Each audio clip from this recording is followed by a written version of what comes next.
When I turned 80, people around me thought my best years were behind me.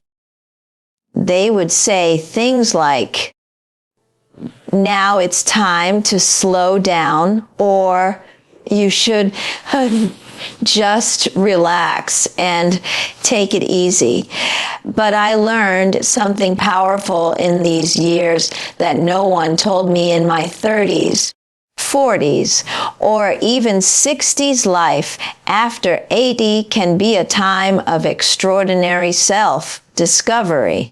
And if you happen to be single, that journey can become even more vibrant and fulfilling. Being single at 84 has given me the space and freedom to explore who I am without the noise of other people's expectations. When we're younger, we often define ourselves by our relationships, by being someone's spouse, partner, parent, or caregiver. While those roles are meaningful, they can sometimes keep us from looking inward and asking, "What do I want? Who am I when no one else is defining me?" I realized that in my younger years, my time, my choices, and even my dreams often had to bend to fit around the needs of others. That's part of love and ment, of course, and commitment, of course, but there's a quiet, unique joy that comes from finally being able to wake up in the morning and have your day entirely belong to you. You get to decide what to do, when to do it, and most importantly, why you're doing it. That freedom is a gift, and it opens doors to self-discovery that you might never have noticed before. The beauty of being single in your 80s is that you can listen to yourself more deeply. When I wake up in the morning, I no longer feel like I have to rush into a role or meet someone else's timeline. Instead, I take a few minutes to just breathe and ask myself, how do I want to spend today? What will make me feel alive? Some mornings, the answer is a long walk in the park. Other days, it might be trying a new recipe, reading a history book, or even signing up for an online class to learn something entirely new. One of the most surprising lessons I've learned is that curiosity doesn't have an age limit. We tend to think learning is for the young, but I can tell you the joy of learning is for the living. Whether it's learning how to paint, understanding a new language, or mastering a yoga pose. These experiences give you energy and keep your mind sharp. When you're single, you have the luxury of shaping your learning around your own interests without compromise. This period of life is also a time to revisit passions you once put on hold. I used to love writing, but during my married years and while raising a family, that love was pushed aside for more practical tasks. In my 80s, I picked it back up again. I write not for anyone else's approval, but simply because as it brings me joy. Being single gave me the mental space to reconnect with that part of myself. And let me tell you, There is no expiration date on rekindling an old dream. Of course, embracing self-discovery isn't just about hobbies and activities. It's also about understanding yourself on a deeper level.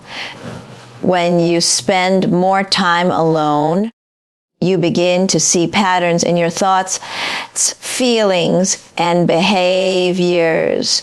You notice what uplifts you and what drains you. You start to honor your needs without apology. In my younger years, I often put myself last, thinking that was what it meant to be loving or responsible. But I've learned that putting yourself at the top of your own priority list isn't selfish. It's selfish. It's necessary. Being single in your 80s allows you to practice self-care without guilt. You can choose the foods that nourish you, set the bedtime that works for your body, and engage in exercise that makes you feel strong. I've learned to listen to my body's cues.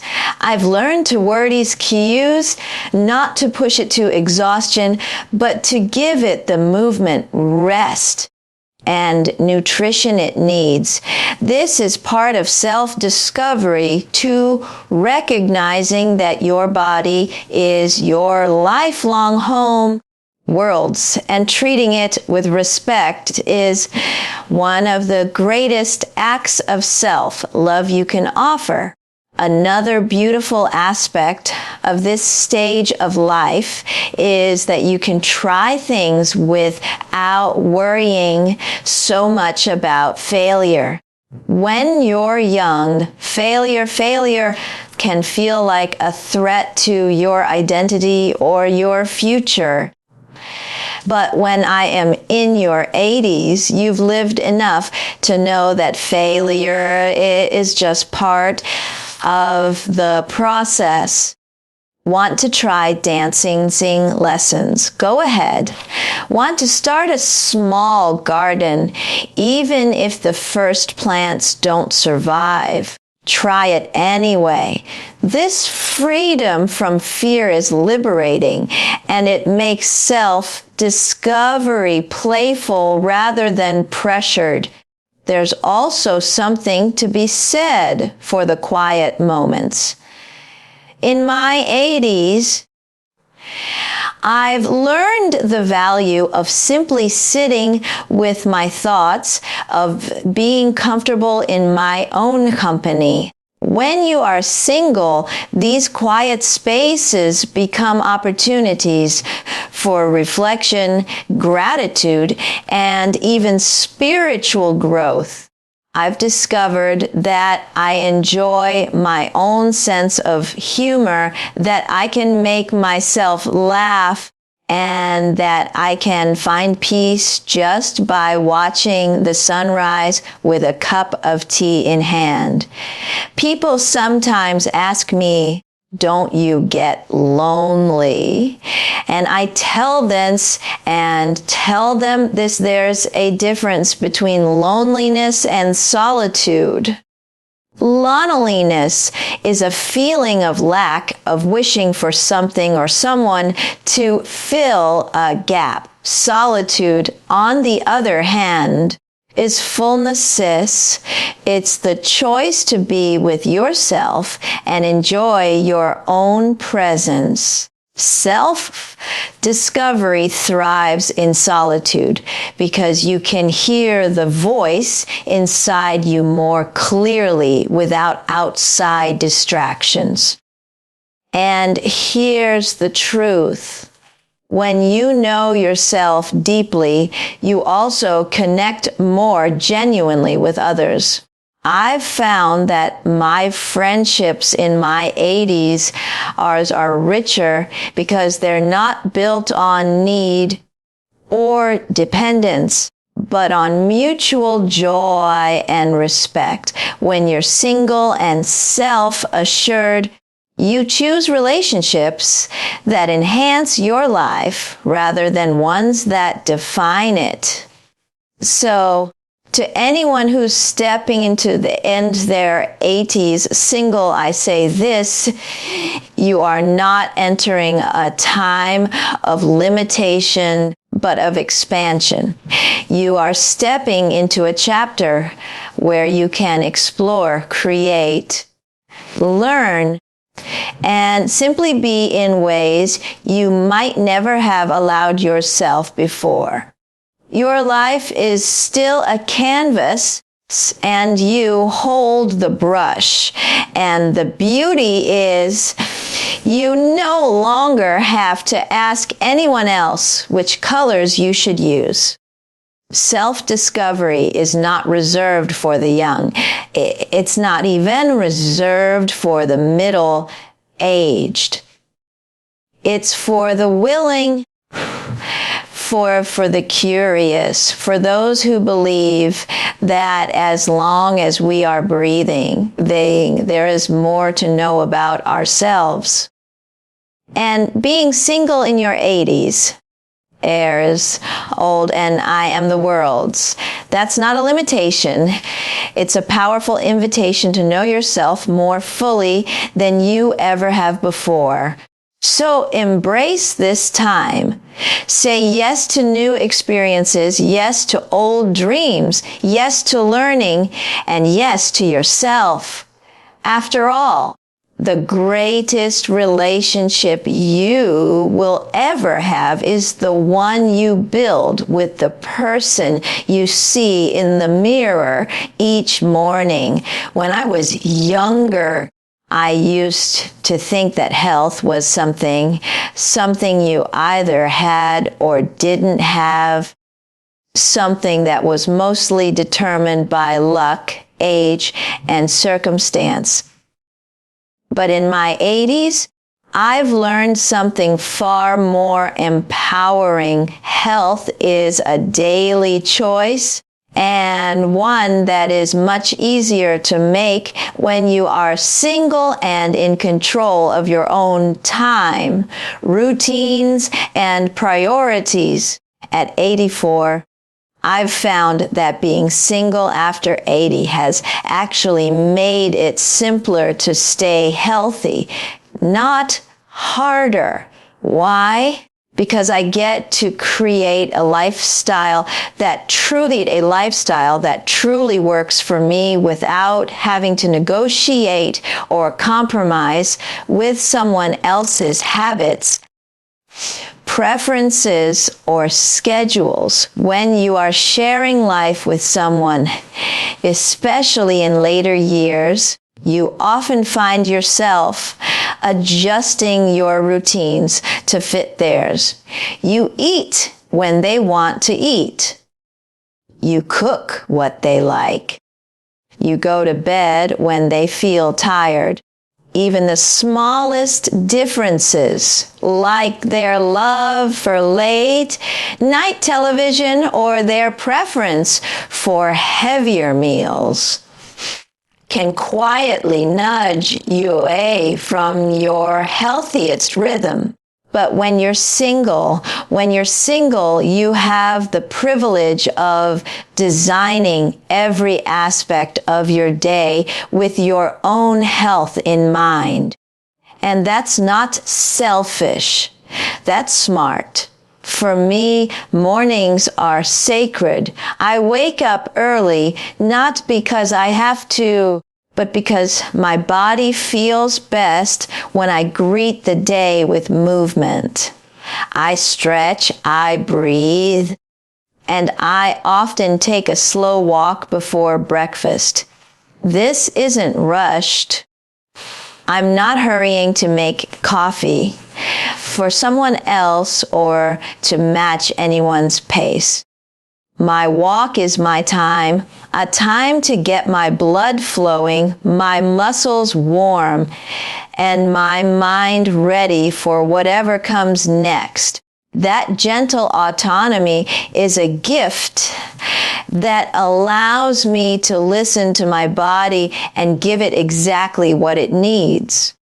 Being single also means I'm in complete control of my diet, which has been one of the greatest health blessings of this chapter in my life. I choose foods that nourish me: fresh vegetables, lean proteins, fruits, whole grains, because I'm trying to please anyone else's palate, but because I know how these foods make me feel. I've learned that a well-fed body is an energized body, and energy is the currency of independence.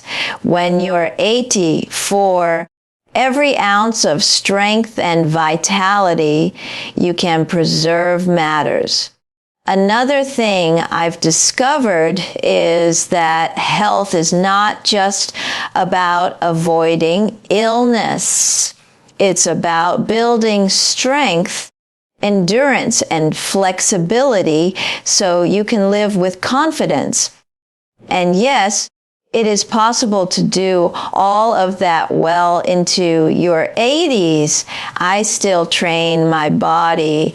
I lift light weights. I work on my balance, and I practice breathing exercises that keep my lungs strong. If you've ever lived with someone who wasn't as committed to fitness as you are, you know how hard it can be to keep those habits alive when you're constantly negotiating time and space. But when you live alone, your living room can become your personal gym whenever you like. No interruptions, no compromises. Now, let's talk about rest, the often overlooked part of health. Rest is not laziness, it's repair. I've learned to give myself permission to rest when my body asks for it. I go to bed at the hour that feels right, and I keep my evenings calm so I can drift into sleep easily. Without someone else's schedule tugging at mine, I can create at mine. I can create a rhythm that supports deep, restorative rest, which is just as important to longevity's exercise or diet. Mental health is a crucial piece of this puzzle too. Being single after 80 gives me the space to guard my peace. I can limit my exposure to negativity, drama, or stress. I choose uplifting books, soothing music, and conversations that make me laugh. I spend time in nature where my mind can reset and my heart can feel grateful. And if I sense myself getting anxious or low, I can address it immediately, perhaps through meditation, journaling, or simply sitting quietly with a cup of tea without having to hide my process or explain it to someone else. Some people worry that living alone means having no one to motivate you, but I've found the opposite to be true. At this stage of life, my motivation comes from a deep desire to keep my independence. I know that every step I take, every healthy choice I make is an investment in my ability to live life on my own terms for as long as possible. I'm not trying to keep up with anyone. I'm taking care of myself because I value my freedom And here's the thing, health is not just physical. It's emotional, mental, and even spiritual.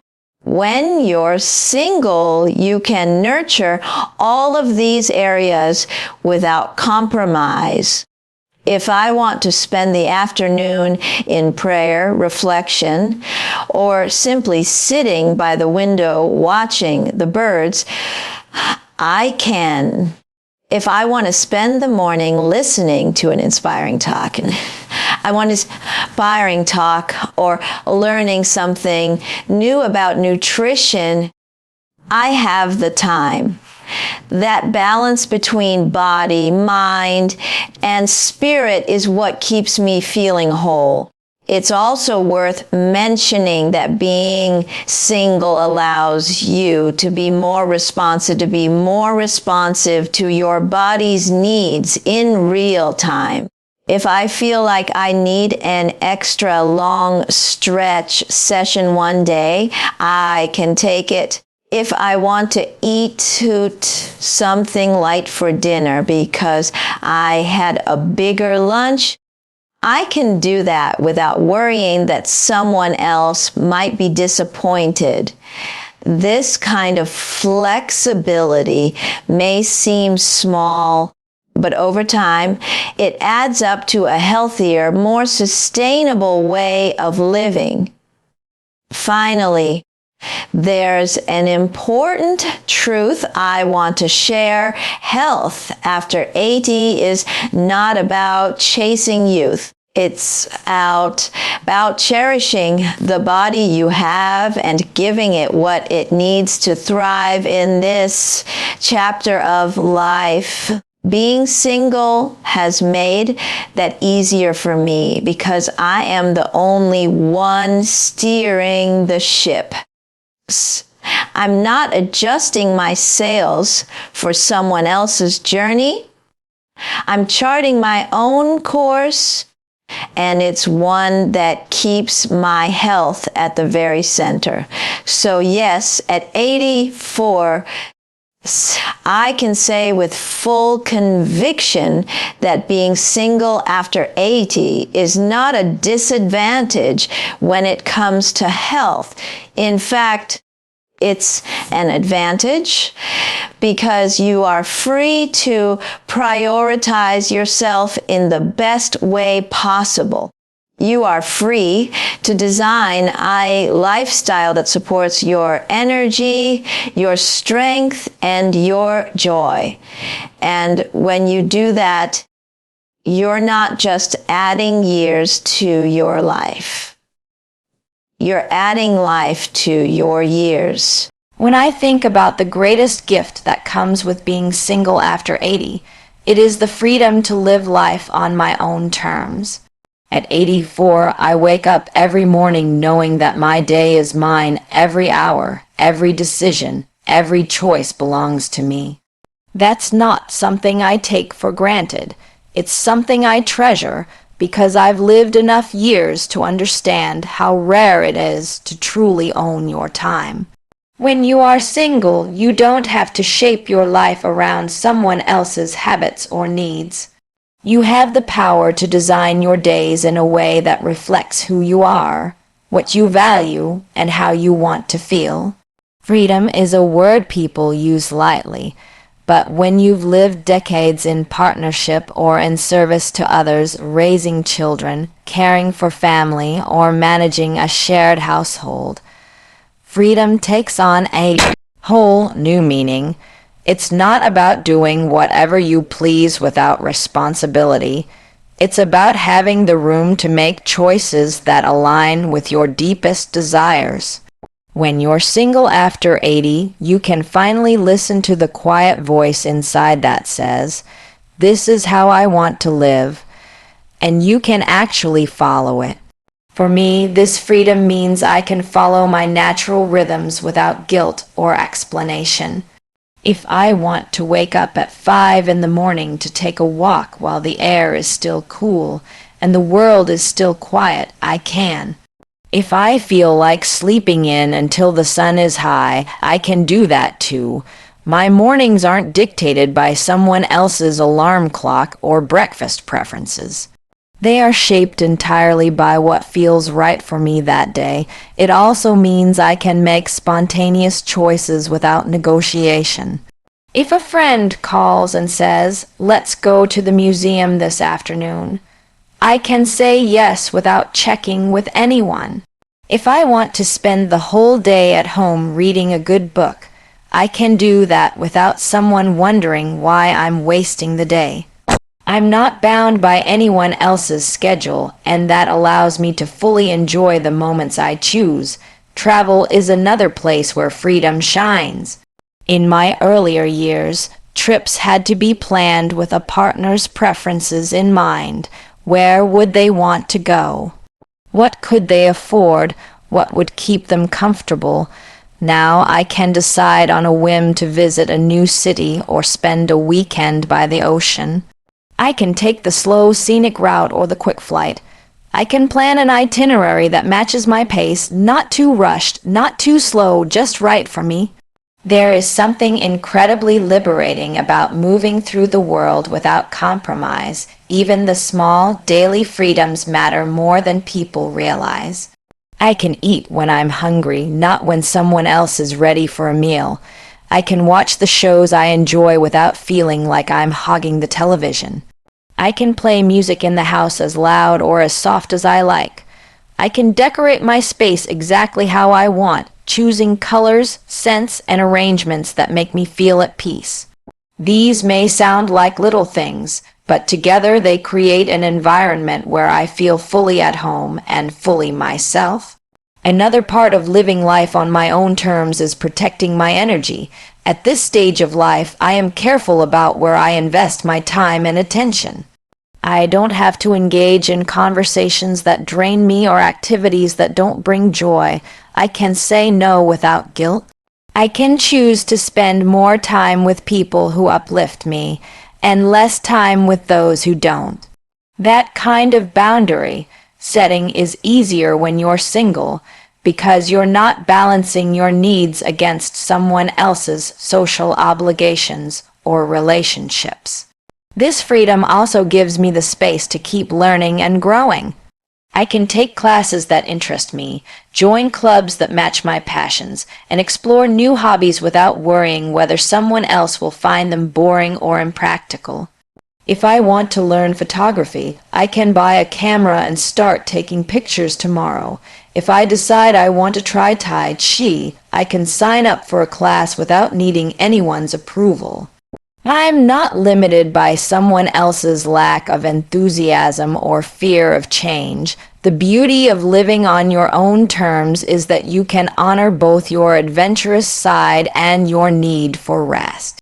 Some days I'm out exploring, meeting people, and trying new things. Other days I'm home, quiet, and reflective. I get to strike the balance that feels best for me without explaining why I'm choosing one over the other. I can be fully present in whatever I'm doing because I know I chose it freely. And here's something important: freedom doesn't mean isolation. In fact, I believe the more freedom you have, the more intentional and meaningful your connections become. Because I'm not bound by obligation, I spend time with people because I truly want to, not because I feel I must. Every lunch date, every phone call, every shared walk is something I've chosen out of genuine interest and affection. That makes my relationships warmer, more joyful, and more authentic. There is also a quiet kind of freedom in not needing to be on all the time. I can be fully myself, whether that means sitting in my robe until noon, singing in the kitchen while I cook, or talking to myself as I putter around the house.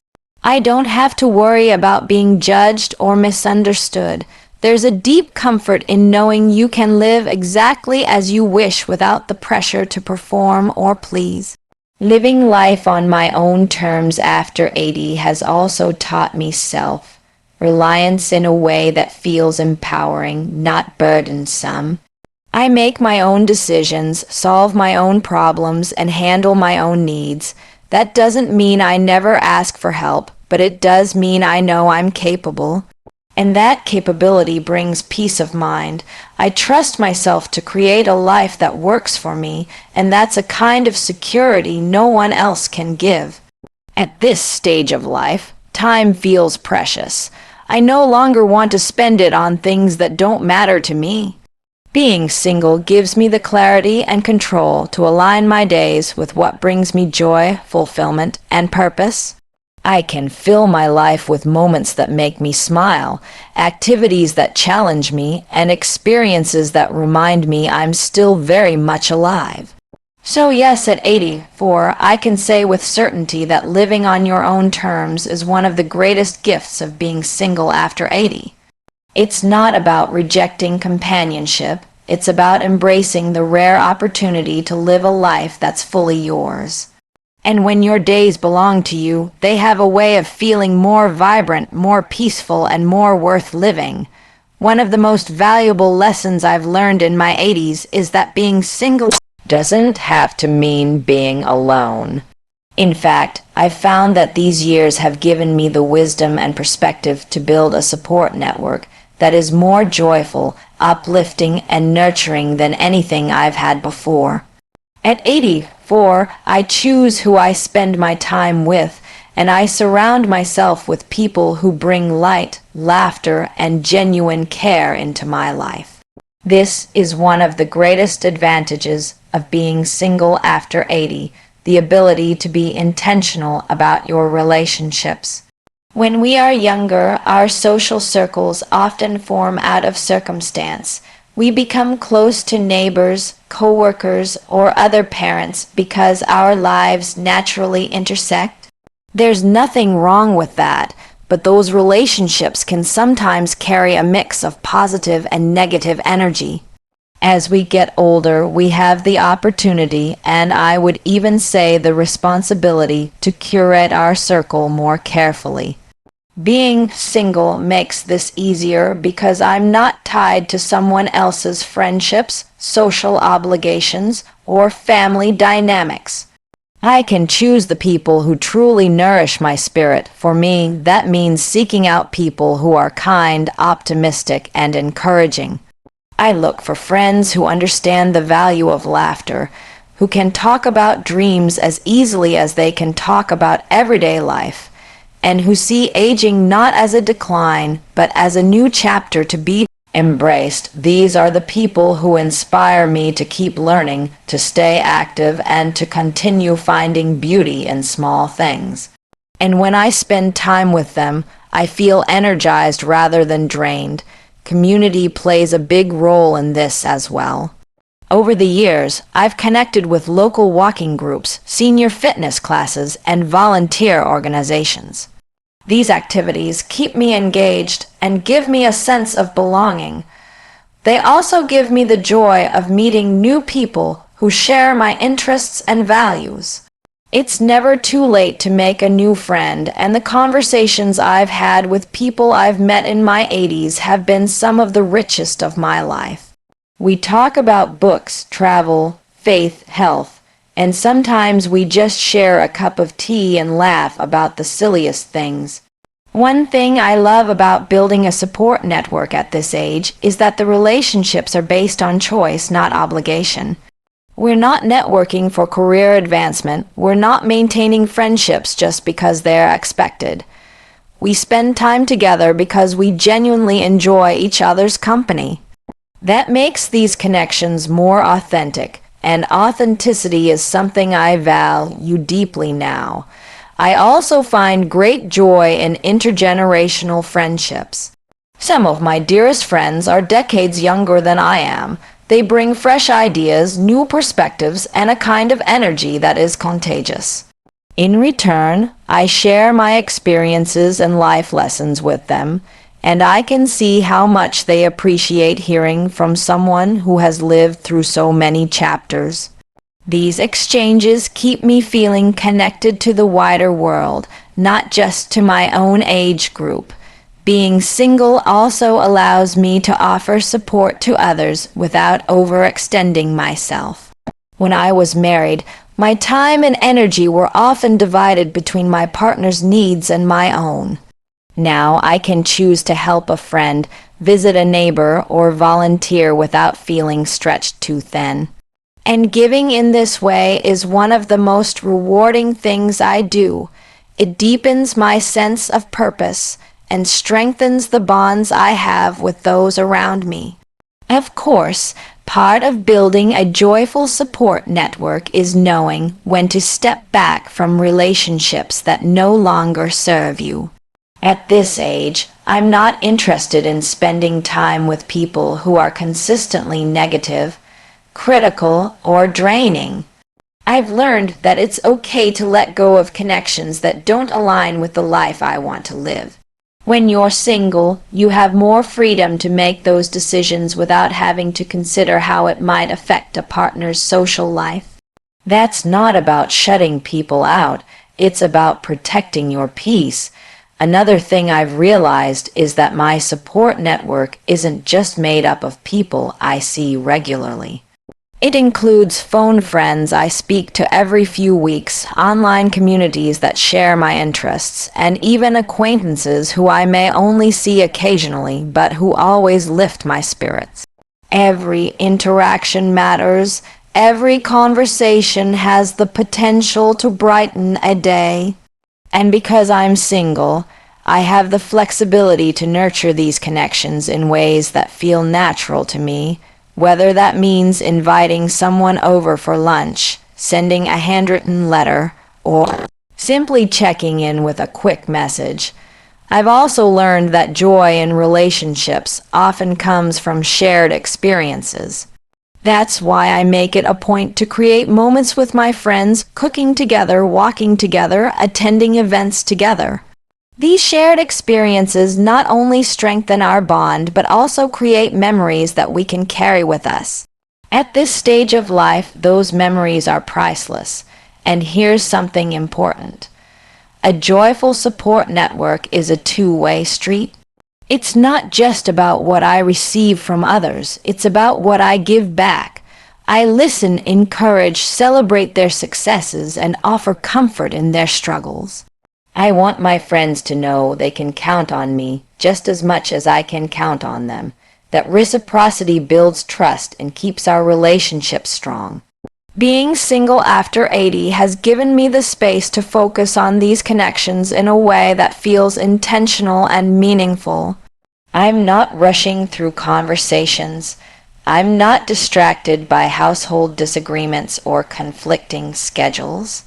When I'm with someone, I'm fully present, and that presence is one of the greatest gifts we can give each other at any age. So, when people ask me if I ever feel lonely, I smile and tell them the truth. Loneliness has no place in a life filled with chosen relationships. I have friends who inspire me, a community that supports me, and a heart open to new connections. That is more than enough. In fact, it's a source of happiness, health, and freedom all on its own. At 84, I've learned that we all have the power to shape the people we allow into our lives. When you choose to be surrounded by kindness, positivity, and encouragement, you are not just building a support network, you are building a life worth living. And the best part, it's never too late to start.